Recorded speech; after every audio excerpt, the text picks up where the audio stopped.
Good morning to everyone who is joining us again this morning to listen to the preaching of God's inerrant and infallible word. And I want to invite you to open your Bibles to Romans chapter 9, and we're going to read together this morning verses 14 to 18. Romans 9, verse 14 to 18. Let's read God's word together. Romans 9, verse 14. What shall we say then? Is there injustice on God's part? By no means. For he says to Moses, I will have mercy on whom I have mercy, and I will have compassion on whom I have compassion. So then, it depends not on human will or exertion, but on God who has mercy. For the scripture says to Pharaoh, for this very purpose I have raised you up, that I might show my power in you, and that my name might be proclaimed in all the earth. So then, he has mercy on whomever he wills, and he hardens whomever he wills. Just those verses this morning, and let's just close our eyes and let's pray together. Heavenly Father, we thank you for your word, and we thank you for who you are. We thank you for your Holy Spirit who helps us to understand who you are and to know you through the Bible. And that is my prayer this morning, Father. May it be so this morning, that you will prepare our hearts now for the preaching of your word, that we will receive your word with soft hearts, that we will respond to the revelation of who you are, with worship, with admiration, with thankfulness and thanksgiving.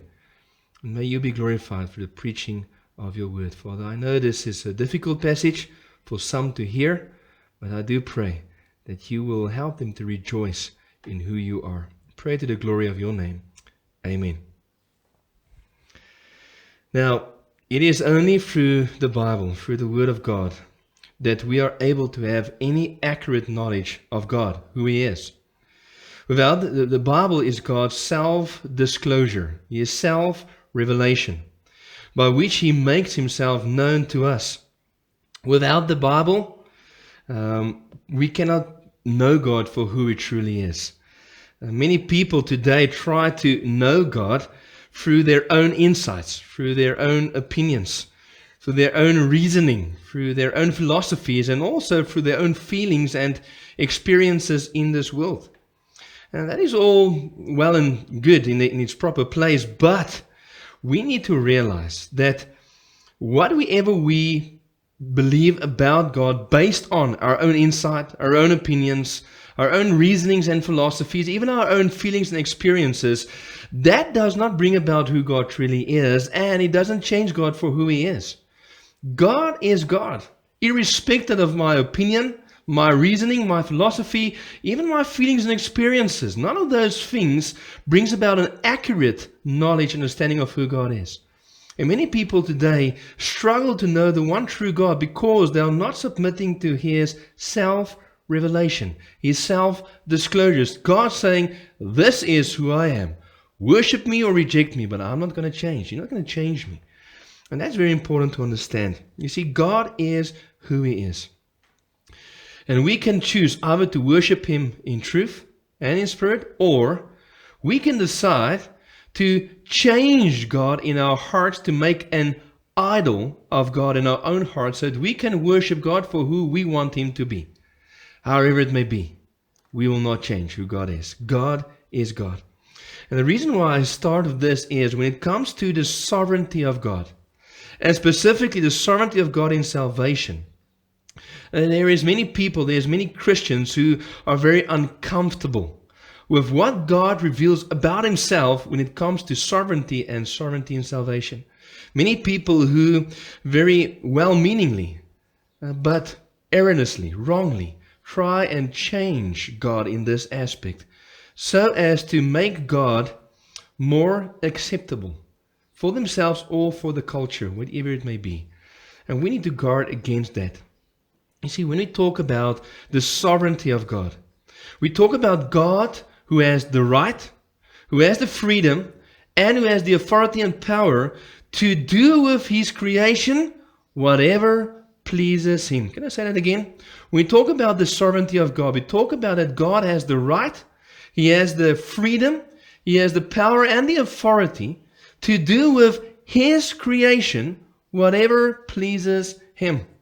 Can I remind you of just 3 verses in Psalm? Psalm 115 verse 3, very well-known verse that says this about God. Our God is in the heavens. He does all that He pleases.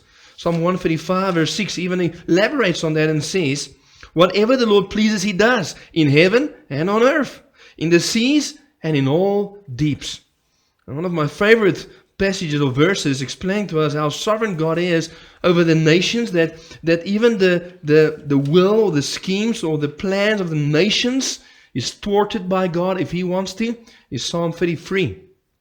Psalm 33 verse 10 and 11 that says, the Lord brings the counsel of the nations to nothing.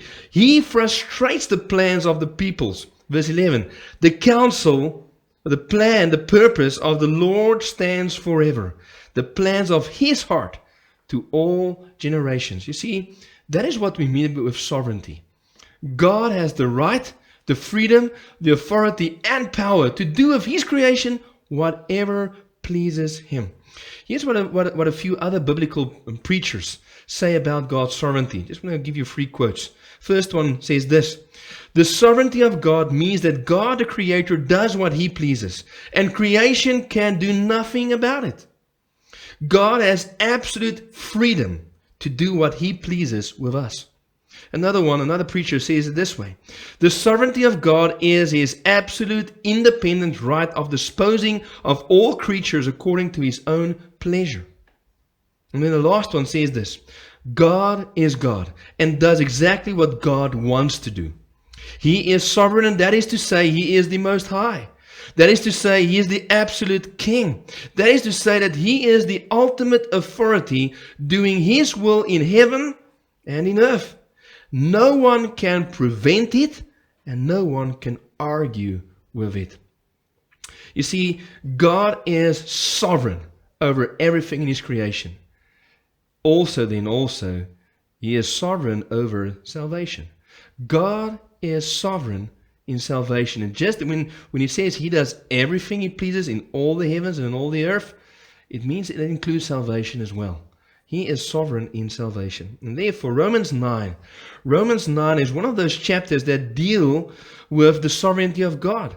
God in Romans 9 is busy teaching us without excuse, but with clear conviction, teaching us that He is sovereign in salvation. And in Romans 9 verse 14 to 18, it specifically talks about God's sovereignty, that God is sovereign in His mercy and grace. God's sovereign mercy and grace. That is what Romans 9 verse 14 to 18 is all about. That God is, said differently, God is absolutely free in His mercy and in His justice. God's sovereign mercy and justice. That God is absolutely free in His mercy and in His justice. Now Paul writes these verses, Romans 9 verse 14 to 18, as a defense and as a proof for what he said in Romans 9 verse 6 to 13.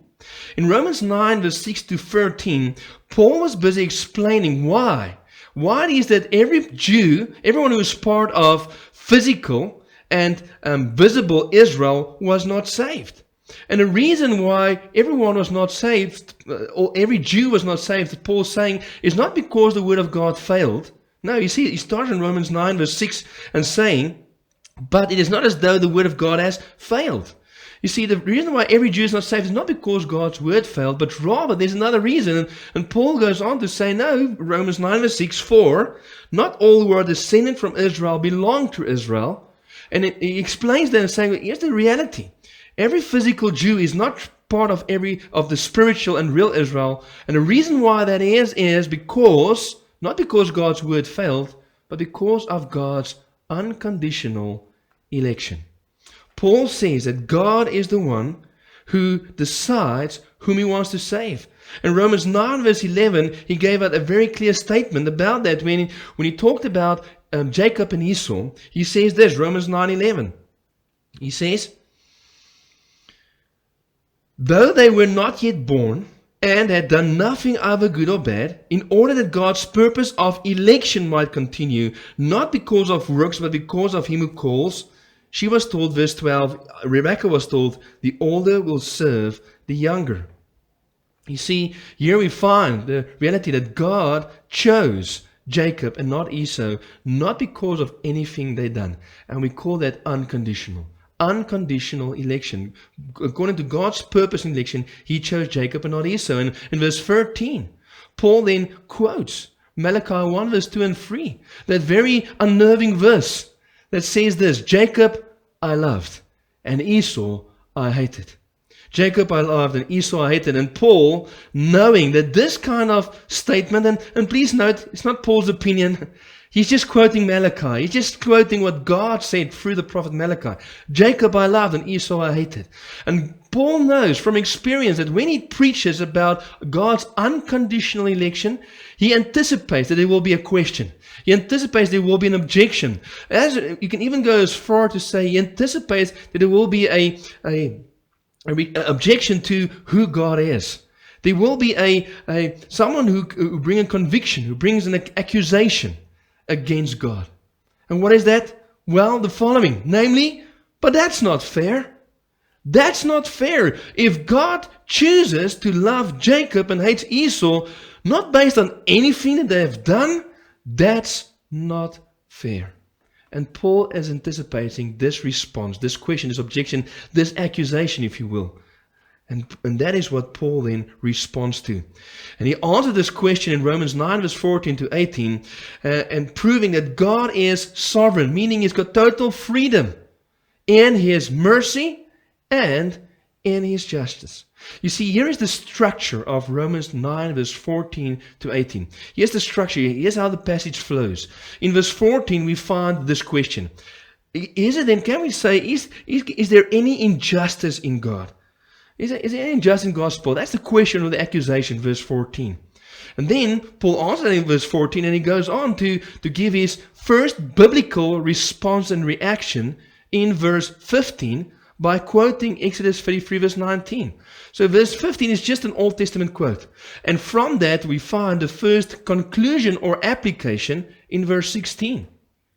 Then Paul goes over in verse 17 to give a second biblical reason or defense of why God is not unjust in doing that, answering the question. And he quotes again the Old Testament, Exodus 9 verse 16. And verse 18 is again his application or his conclusion. So we find this structure, question, an answer and explanation with an application, and then a second answer and explanation with application. Verse 14 the question, verse 15 to 16 the answer and application, verse 17 to 18 another answer and application. And so based on this structure, I want to bring to our attention then three statements regarding God in light of his sovereignty, in his mercy and justice. Three statements about God, because this question ultimately is an attack upon the character of God. Is God unjust? Isn't there injustice in God? Isn't this unfair? Isn't God unfair if he chooses to love Jacob and hate Esau? If he chooses to love one and save one and hate and not save the other? And so let's look at these three statements. The first statement I want to give to you is this. God cannot be unjust. God cannot be unjust. The question of verse 14, namely, is there any injustice in God, is nothing less than an accusation against the person of God, attacking the character of God. That is to say that God is unrighteous, that God is unjust, that he is unfair. Now, the fact that Paul anticipates this kind of response helps us to know and understand that actually Paul is really teaching about unconditional election. That God is truly teaching that Paul is truly teaching that God chose not based on any condition or anything that he has foreseen in Jacob or Esau. Nothing, no action, no response that they have foreseen in them, that he chooses them to love the one and hate the other based on his own sovereign will and not on anything he saw in them. If Paul was not teaching that, if Paul was not teaching that God unconditionally chose to love Jacob and hate Esau, we would not have this question.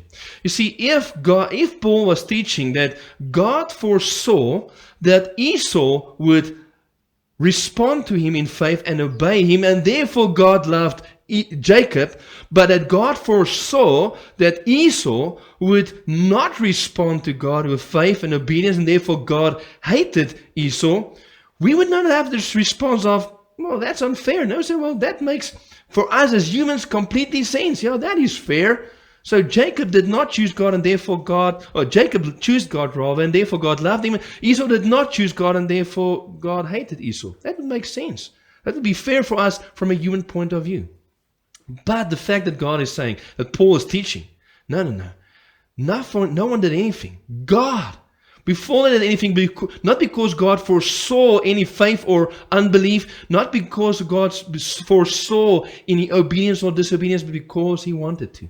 He chose. Therefore, they have this response, but that's not fair. You see, many people think this way about God. They think that God is the one who must respond to us.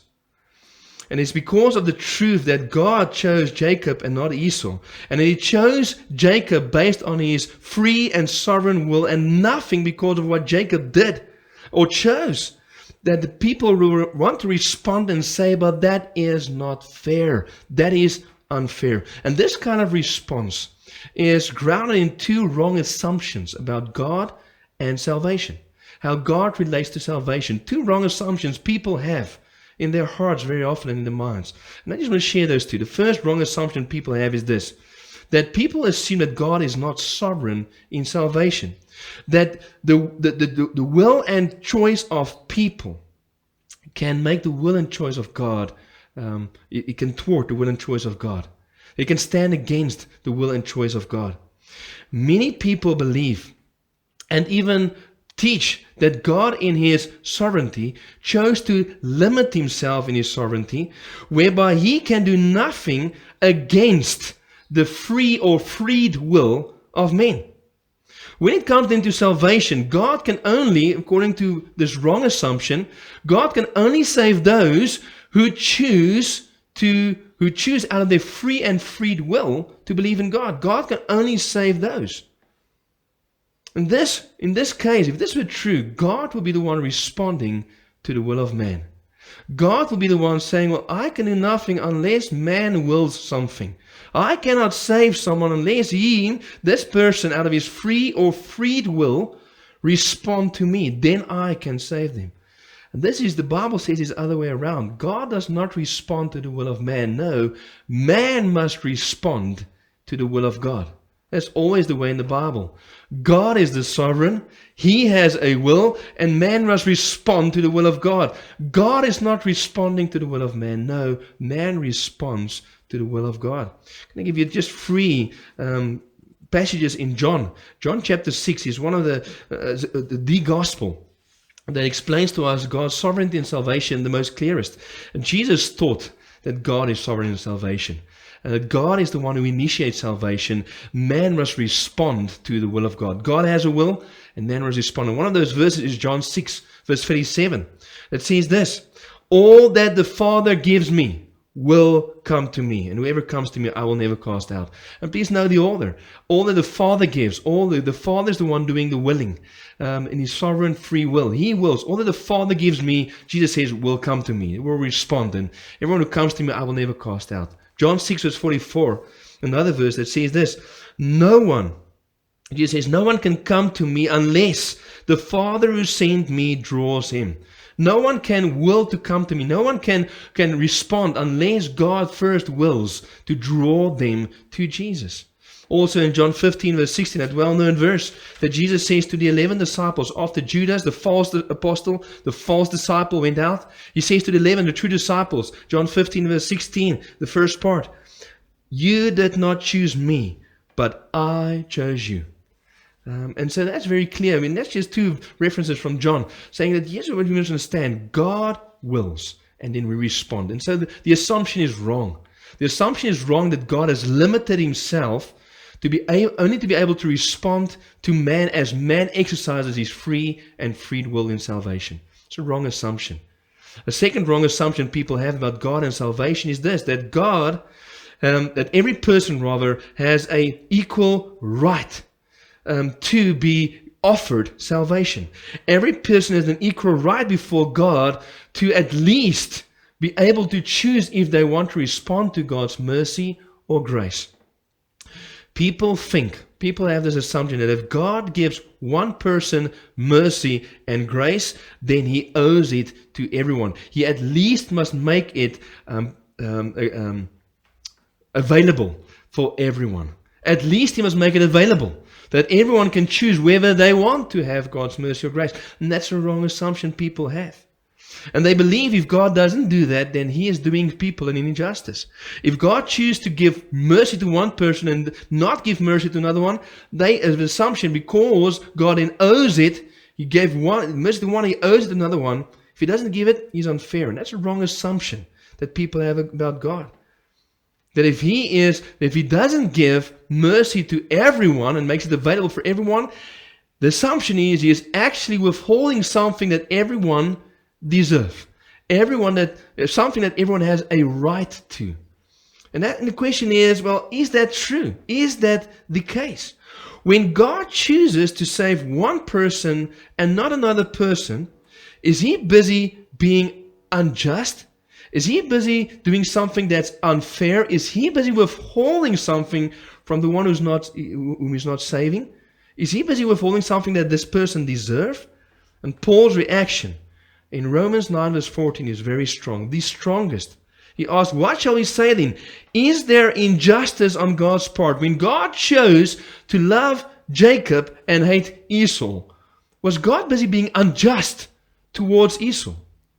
By no means. May it never be. God forbid. That's Paul's response. No, it cannot be. You see, if God were able to be unjust, unrighteous, then He will not be God anymore. Because the character of God is that He is righteous and He always does what is right and is fair. Because He is God. If He would not do that, He would not be God. Psalm 97 verse 2 says about God that His throne, His rulership, His sovereignty is grounded in righteousness and justice. Psalm 97 verse 2 says, clouds and thick darkness are all around Him. Righteousness and justice are the foundation of His throne. He governs and rules in righteousness and justice. And so that brings us to our second statement I want to make. You see, in Paul's defense and explanation that God is not unrighteous to choose to save one and not to save someone else, he then goes on to say, he then defends that the right that God has from quoting God Himself. He quotes God. And in this quotation of God Himself, where God reveals who He is, we then find our second statement regarding God in light of His mercy and His sovereignty in mercy and justice, is that God has absolute freedom. God has absolute freedom over whom He wills to give mercy. Verse 15 and verse 16 of Romans 9 says, for He says to Moses, I will have mercy on whom I have mercy, and I will have compassion on whom I have compassion. So then, it depends not on human will or exertion, but on God who has mercy. You see, Paul doesn't fall back on any human reasoning or philosophy to answer this question. Is there injustice in God when He chooses to love one and hate the other, when He chooses to save one and not someone else? What Paul simply does is he quotes God, to what God says about Himself. And that is the final answer. When Paul quotes God, that is God's self-revelation about Himself. And what Paul quotes here is he quotes Exodus 33 verse 19, where Moses asked God if he can see His glory. Remember the context? In Exodus 32, the Israelites sinned by making the golden calf. God wanted to destroy the whole nation. Moses interceded and pleaded for God's mercy and grace. And God said, yes, I will be merciful and gracious to them. And only I think 3,000 men died. But then also Moses pleaded with God, but God, please go with us as you deliver us from Egypt. And further on, and God said, yes, I will go with you. And then Moses asked God, God, please show me your glory. Please show me your glory. Show me who you are. I want to behold you for who you are. And then God said, I will let my goodness pass before you, and I will declare my name to you. the Lord, for I will have mercy on whom I have mercy, and I will have compassion on whom I will have compassion. And so please note that he's talking here about God's sovereignty. God says, I will have mercy on whom I will have mercy, and I will have compassion on whom I will. God can act towards his creation based on his free, sovereign will. God holds the right. God preserves the right to have mercy on whomever he wills. He preserves the right to have compassion on whoever he wills. And what does he talk about mercy and compassion quickly? What does these two terms mean? Compassion. Compassion is when God's heart goes out to someone. When God has sympathy with someone. It refers to God having compassion on someone, feeling something, perceiving a need, and moving, his heart moves toward that person. And then mercy is then God acting towards that person. Where God in his compassion, because his compassion is stirred up, he extends mercy. He extends an action towards that person. And we must always remember, when we talk about God's mercy specifically, what does mercy mean? Mercy means God is withholding something that someone deserves. That's what mercy is, withholding something that someone deserves. You see, and this is where many people get it wrong when it comes to salvation. Salvation is not about getting what we deserve. Salvation is not about God's justice. Salvation is about God's mercy. If I can quote Lincoln Duncan, he says it the following way. Salvation is not about fair. It's about mercy. Salvation is not about getting what you deserve. Salvation is about mercy. If you want to get what you deserve, well, that's simple. The answer is hell. Salvation isn't about justice. Salvation is all about grace.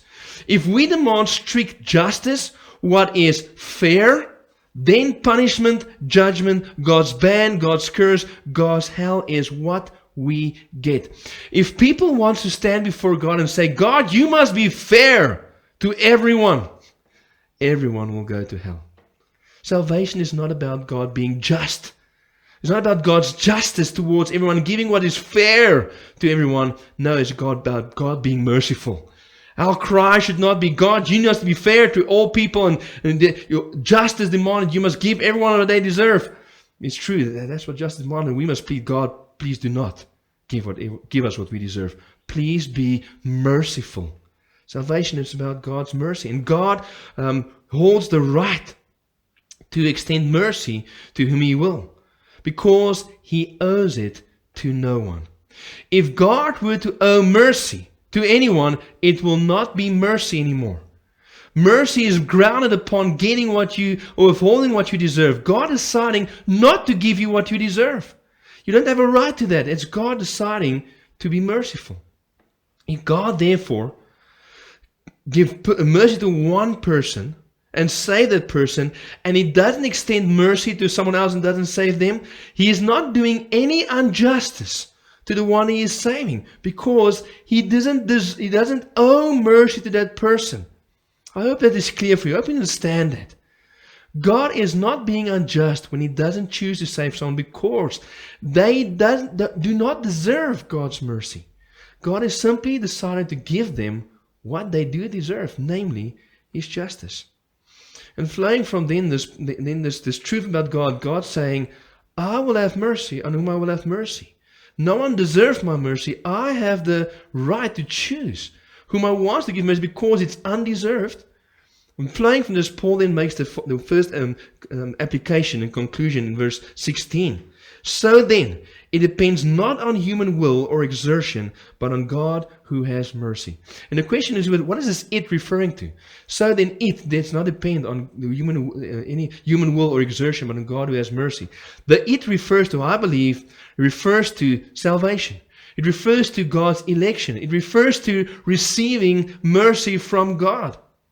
You see, receiving mercy from God, being elected, being saved, does not depend on human will or exertion, human will or human works or human effort. Not one of these two things, namely human will or human works, human effort, is the source of our salvation. Election, and salvation does not begin with man. For man does not seek or desire after God. It doesn't begin with man seeking or desiring God. It doesn't begin with man pursuing God. If that were so, no one would be saved. Because Romans 3 verse 10 to 12 is clear. There's no one righteous. There's no one who seeks after God. There's no one who does good, not even one. All have gone astray. And no one seeks after God. No one desires God. There's no one who wants to choose God out of themselves. And so therefore salvation, election, receiving mercy from God does not depend, is not relying on human will or human effort, but on God who gives mercy. God who extends mercy to whomever He wills. Salvation always begins with God and with His sovereign will. There is therefore nothing that man can will or work, nothing that man can desire or pursue that causes that God owes him salvation or owes him mercy. Mercy, salvation starts with God. If God then decides not to save someone, He is doing them no injustice. There is no injustice with God. There is no unrighteousness in God because God didn't owe them mercy. Salvation always begins with God's sovereign decision and God's sovereign choice to extend mercy to someone, to not give someone what they deserve. To the rest, He simply gives what they deserve. And God is not doing them an injustice. And even so, even more than that, what we need to see as Paul goes on to this third or a second explanation, second defense of why God is not unjust, is that when God decides to give mercy to one and save them, and to not give mercy to someone else and just simply give them what they deserve, even behind that, there's a purpose and a reason. God is not random in His decisions and choices. Everything God does is with a reason. And in that we find then our third statement regarding God in light of His sovereign mercy and His sovereign justice, namely, God is focused on glorifying Himself. God is focused on glorifying Himself. Verse 17 and verse 18, Paul quotes again from Exodus 9 verse 16 and verse 17, and then he makes a conclusion in verse 18. He says, "For the scripture says to Pharaoh, for this very purpose I have raised you up, that I might show my power in you, and that my name might be proclaimed in all the earth. So then He has mercy on whomever He wills, and He hardens whomever He wills." Verse 17, like I said, Paul is quoting Exodus 9 verse 16, where Paul is busy speaking to Pharaoh through Moses. And God is saying this to Pharaoh after the sixth plague. And He says to Pharaoh, Pharaoh, for this reason I have raised you up. For this purpose I have raised you up, so that I can through you make known my power and the glory of my name. And please note what it says of Pharaoh in verse 17. For this purpose, God says, I have raised you up. God is the one who raised Pharaoh up to the position and the power that Pharaoh had. And for this purpose, because God wanted to glorify Himself through Pharaoh. In God raising up Pharaoh, God had two purposes for doing that. Let me find it in verse 17. Number one, the first purpose, the first reason why God raised Pharaoh up and placed him in power and position that he had, is so that God can, through Pharaoh, in Pharaoh, make known His power. And that's exactly what God did through the 10 plagues. God raised Pharaoh up, and as we'll see now, He hardened Pharaoh, so that through that God can make known His power to all of Israel and to all of Egypt by bringing about the 10 plagues. And in the 10 plagues, God was dethroning the idols, the false gods of Egypt. And God was showing that He is the Almighty God, that is above all other false gods. He is the only true God, and that He is powerful. And that's what God wanted to do through Pharaoh. Also, God says that He wants to make His name known to the ends of the earth. He wanted to make His name known through Pharaoh. And that's exactly what happened. You see, as God was using Pharaoh and using the hardness of his heart to bring about, show his power, he was also making known his fame throughout the whole world. In Joshua 2, when the spies came to Jericho, Rahab, the prostitute Rahab, said to these two spies that they have heard of what God did to Egypt. And so God made known his fame, his glory over all the earth through Pharaoh. Joshua 2 verse 9 to 10, Rahab says this to the two spies, I know that the Lord has given you the land, and that the fear of you has fallen upon us, and that all the inhabitants of the land melt away before you. For we have heard how the Lord Yahweh has dried up.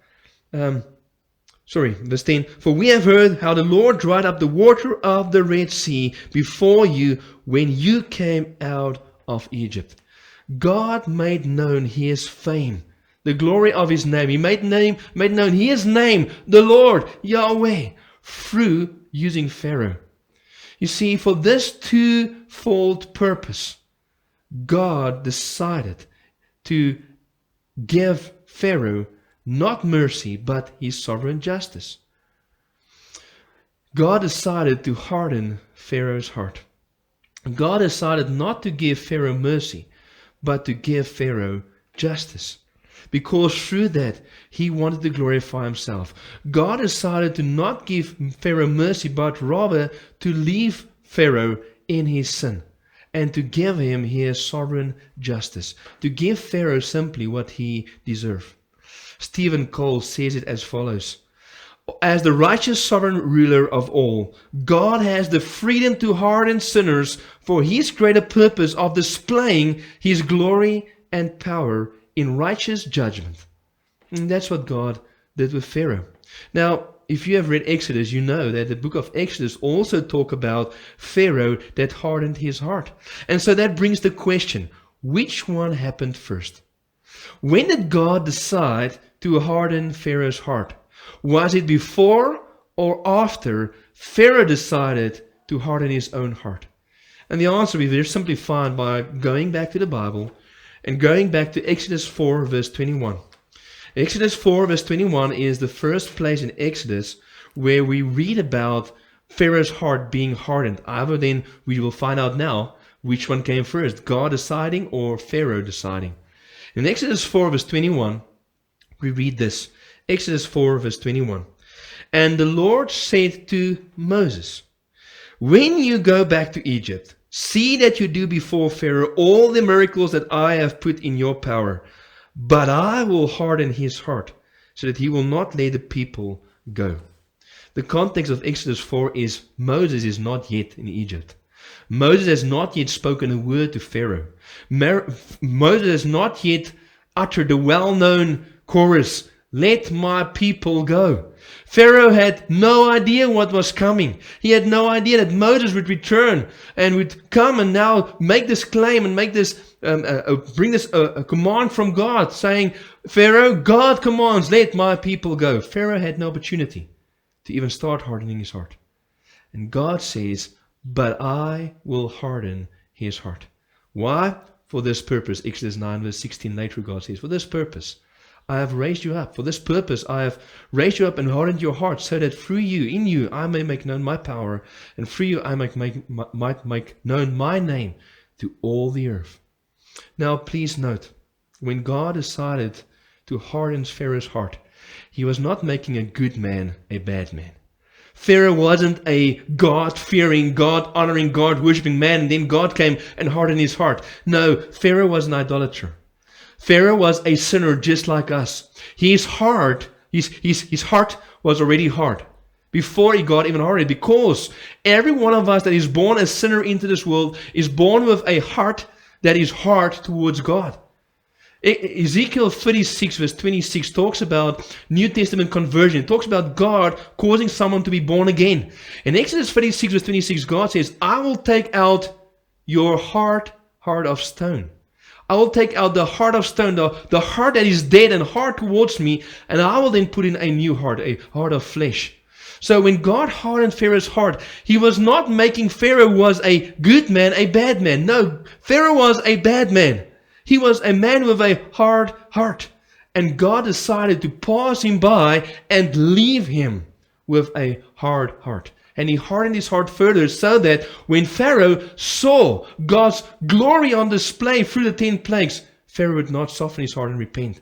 God hardened his heart so that Pharaoh would not repent of his sins.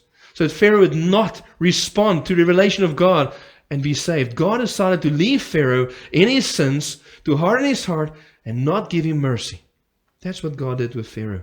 And that's the implication what God does to everyone whom he not saves. He simply leaves them in their sin because their hearts are already wicked. Genesis 6 verse 5 reveals to us what is the state of our hearts after Adam's sin, now because of the fall of man, because we live in a Genesis free world. Our hearts is this way. Genesis 6 verse 5. The Lord saw that the wickedness of man was great in the earth, and that every intention of the thoughts of his heart was only evil continually. Also in Jeremiah 17 verse 9, we read this. Jeremiah 17 verse 9 says, God speaking through the prophet Jeremiah about man, and he says, the heart is deceitful above all things and desperately sick. Who can understand it? And you see, what you need to understand is when God then decides in his sovereignty, according to his free and sovereign will, to harden someone's heart, to leave them in their sin, he's not doing them an injustice. He's just leaving them to be who they are in themselves, namely sinners, whose hearts are wicked and unrighteous before him. And God decides, instead of giving them mercy, he decides to give them justice.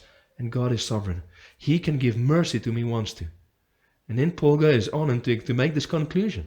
Conclusion in verse 18. So then, God has mercy on whom he wills, and he hardens whom he wills. God is sovereign in his mercy and in his justice. He can give mercy to whomever he wills, and he can give his justice to whomever he wills. And in that, he is completely righteous. He is completely fair. He's not being unjust to anyone.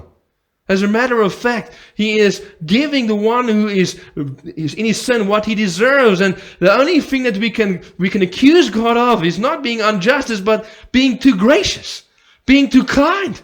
Then why does he not give the one he chooses to save justice and sending him to hell? Well, because he chose to give that justice to his son, Jesus Christ. To decide to extend mercy while he takes that sin and places it on Christ. And that's what God did. And so he's not being unjust if he chooses one and hates the other one. If he loves one and hates another. Because he's not holding anything bad that anyone deserves in that.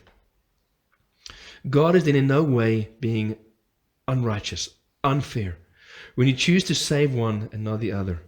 He is not busy being unjust to anyone when he doesn't choose to give them mercy.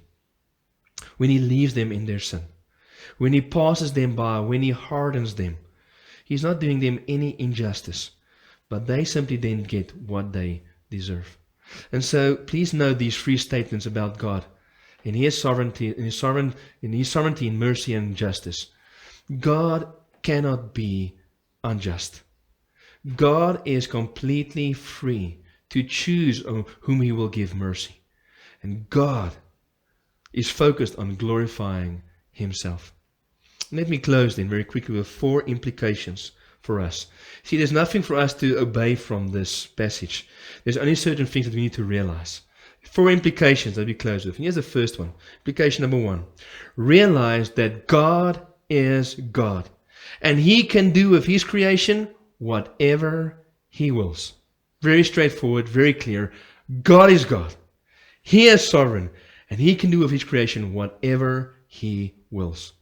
The second implication is a bit harder to realize. And realize this. Realize that you are tampering with the person of God when you tamper with his sovereignty in salvation. You see, when Paul gave his defense of why it is right for God to unconditionally choose whom he wants to save and whom not, when God chooses to whom he will give mercy and to whom he will give justice, Paul simply quoted God. He simply quoted what God said about himself. I will have mercy and will have mercy, and I will have compassion and will have compassion. And if you have an issue with that, you have an issue with God. If you're accusing God if you're saying that statement is not right, that is unfair, you're accusing God of being unfair and unjust. That is who God is. God is sovereign. And He has the absolute freedom to choose whom He wants to give justice and whom He wants to give mercy. He can decide that. And that is who God is. And we must guard against trying to reason away this truth, or even worse, rebel against this truth. Because if that was so, you are busy rebelling against the person of God, and you're trying to reason away who God is. And so I want to plead with you, worship God for who He is, and do not try and change Him. Do not tamper with God's sovereignty in any way, and specifically also not of His sovereignty and salvation, because God says, I will give mercy to whom I will. That's my free choice. Don't tamper with that. Do not try and limit God in His sovereignty in salvation. The third thing, the third implication, the third thing you know to realize is this. Realize that if you are saved, it is all because the sovereign mercy and grace of God. You didn't seek God, He sought you. You did not choose God first, He chose you first. Now, to be very clear on this, a Christian is someone who must choose to believe in God. But, and this is a very important but someone can only choose to believe in God based on God choosing them. We must make a choice. To believe that God is sovereign salvation does not say man does not have a choice. Man does not respond.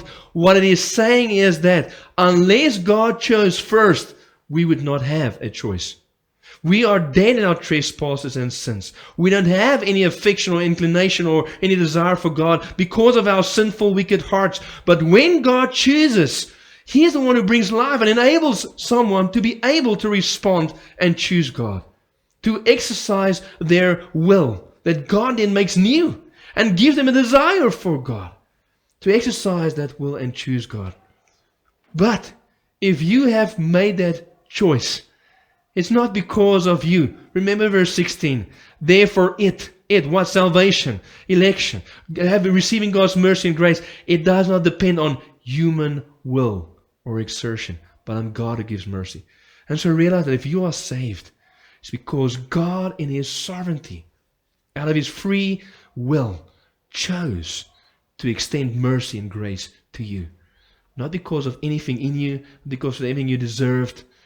As a matter of fact, He's giving you what you can never deserve. God chooses to withhold what you deserve, His justice, and give you His grace and mercy. And He took what you deserve and placed it on His Son, Jesus Christ. You see, when God chooses to save someone, He brings them to Christ, the Messiah. He brings them to Jesus. And He shows them what Jesus did for them on the cross. And He causes them to respond to that. He draws them. John 6 verse 44 says, the Father draws them to Christ and they respond by believing in Jesus. And if that's true of you, it's all because of God's sovereign mercy and grace. The last implication, the last thing you need to realize is this.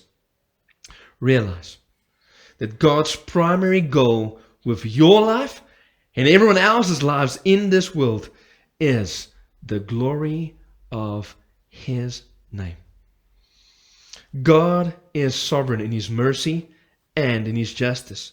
He is absolutely free to decide on whom He will give mercy and whom He will give His justice.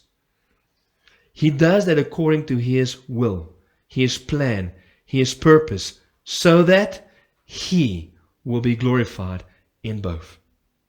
That is who God is. He is God and we are not. Let's worship Him for who He is. Amen. Let's pray together.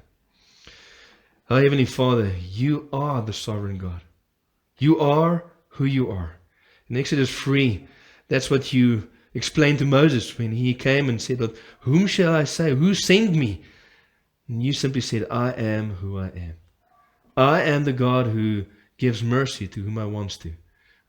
And I give compassion to whom I want to. And I harden whom I want to, for the glory of My name, for the fame of My name, that My power might be revealed, that My name will be sent forth and be glorified. And Father, we want to pray, glorify your name. Father, I am amazed that you decided to show me mercy. I know I deserve to be in hell. I deserve your justice. And why you decided to give me mercy, other than for the glory of your name, I have no idea. But I am so thankful. I'm so grateful that you have chosen me in your grace and mercy. I know I did not choose you. I did not seek you. I was fine in my sin. I enjoyed my life apart from you. But you came and you gave me true joy in knowing Jesus. You saved me from my sin because you are good, you are gracious, you are mercy. You decided to do that. And so I pray, help every one of us to submit to you and worship you for who you are, not who we want you to be. May we submit to you and give you all the glory, for you are God and we are not. Amen.